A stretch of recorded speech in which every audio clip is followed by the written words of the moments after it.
If you've ever sat down to draw an animal, you probably know the feeling of excitement and frustration that comes with the process. One day your drawing might look amazing, smooth shading, vibrant colors, and textures that almost seem real. And the next day you might find yourself struggling to get the proportions right or the fur texture to look natural. Achieving consistency in your drawings can feel like an uphill battle, but the good news is, with time and practice, you can build consistency in your work. I know this because I've been there, and I've learned a few things along the way that might just help you find your groove too. You've probably experienced it before. Some days your drawings feel like they're coming to life, while other days it seems like your colored pencils are working against you. I can totally relate.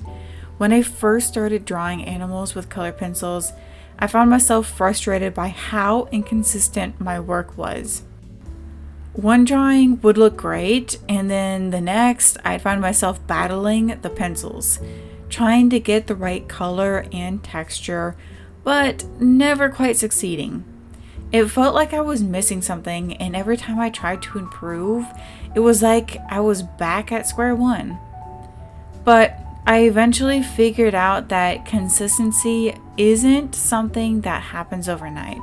It's a skill that grows as you develop your techniques and learn to manage your expectations. The good news is that once you understand a few key principles, you can start seeing more consistent results. When I started drawing animals, I would often dive straight into the details. I'd try to draw the fur, the eyes, or the little whiskers, but because I hadn't focused on getting the basic shapes and proportions right first, everything looked out of place. The proportions weren't accurate, and no matter how much effort I put into the details, the drawing just did not come together. But here's the secret. Start with basic shapes. Whether you're drawing a cat, dog, tiger, begin with the simple shapes like circles and ovals to map out the animal's body and head. You might think this is an extra step that isn't necessary, but actually it really is. It will make a world of a difference. Once you have those basic shapes, you can refine the proportions and build your drawing from a solid foundation. You'll find that this makes your process smoother and more predictable, helping you create a drawing that feels more consistent.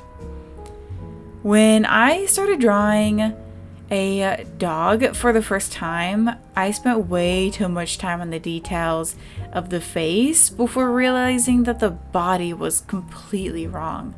Once I focused on the basic proportions, getting the head and the body aligned just right, the entire drawing came together way more naturally. Now, before I do anything else, I always make sure to lay out the proportions first. This can be either by tracing, or you can do a freehand drawing or some sort of grid drawing. It's a small but powerful step toward achieving more consistent results every time. Another big hurdle in achieving consistency with colored pencils is learning how to control the pressure you put on the pencil. If you press too hard, your shading can become uneven and harsh.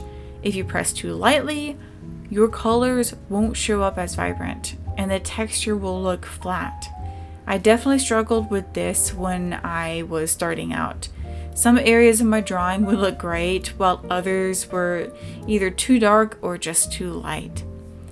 Here is a little trick that worked wonders for me. So start with light pressure and gradually build the colors up in layers.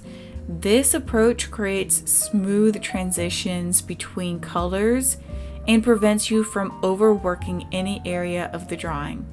You can start with a light base color and slowly add depth by layering more colors on top. The key is to be patient and let each layer build on the one before it.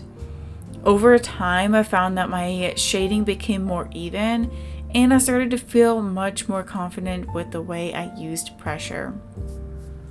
So when you're working on your own animal drawings, remember, control your pencil pressure by starting light, then slowly build up your colors. This simple step will go a long way in helping you achieve consistency in your shading. One of the most important techniques I learned for creating consistency is how to layer colors effectively. Realistic animal drawings require a mix of light and dark tones, as well as subtle transitions between colors. In my earlier drawings, I tried to get the exact right colors in one go, but I quickly realized that the magic comes from layering itself. By layering colors gradually, you can add depth and texture to your drawings, making them look more lifelike and cohesive. When you're practicing this, don't worry if the first layer doesn't look perfect. That's the beauty of color pencils. You can always build on what you've started. Layering not only helps with realism, but also ensures your colors blend smoothly, making your drawing more consistent overall. Consistency in drawing doesn't happen in 1 or 2 attempts. It takes time, and it's okay to not be perfect right away. I learned this the hard way. There were times when I got frustrated with myself for not getting it right. But over time, I realized that every drawing is a chance to improve. Consistency is built through repeated practice, and as you continue drawing, you'll notice your progress even if it feels slow at times. There were plenty of times I felt like giving up, especially when a drawing didn't turn out as well as I wanted it to. But now, when I look back at my earlier work, I can see how far I've actually come. The more you practice, the more you'll notice patterns in your work, and you'll start to find techniques that give you the most consistent results. If you ever feel discouraged, just remember that every drawing you do is an opportunity to improve. Keep practicing, and over time, you will build the consistency that you're looking for. So by finding consistency in drawing realistic animals, it's a journey. It's really about the whole process, not the destination, not the end results at all. It takes time, practice, and a bit of patience, but trust me, it's completely possible. Start with the basics, control your pencil pressure, layer your colors, and most importantly, be patient with yourself. Every drawing is a step forward, and the more you practice, the more consistent your results will become. So take your time and enjoy the process. Just keep pushing yourself forward, and don't forget to give yourself some space to be able to make mistakes too. If you're interested in learning to draw and you don't know what kind of materials to use, feel free to check out my free materials list ebook, where you can get access to all of the different types of materials that I use, as well as suggested ones to get yourself started. And if you want to see more content like this, please don't forget to like and subscribe, and I will see you in the next video.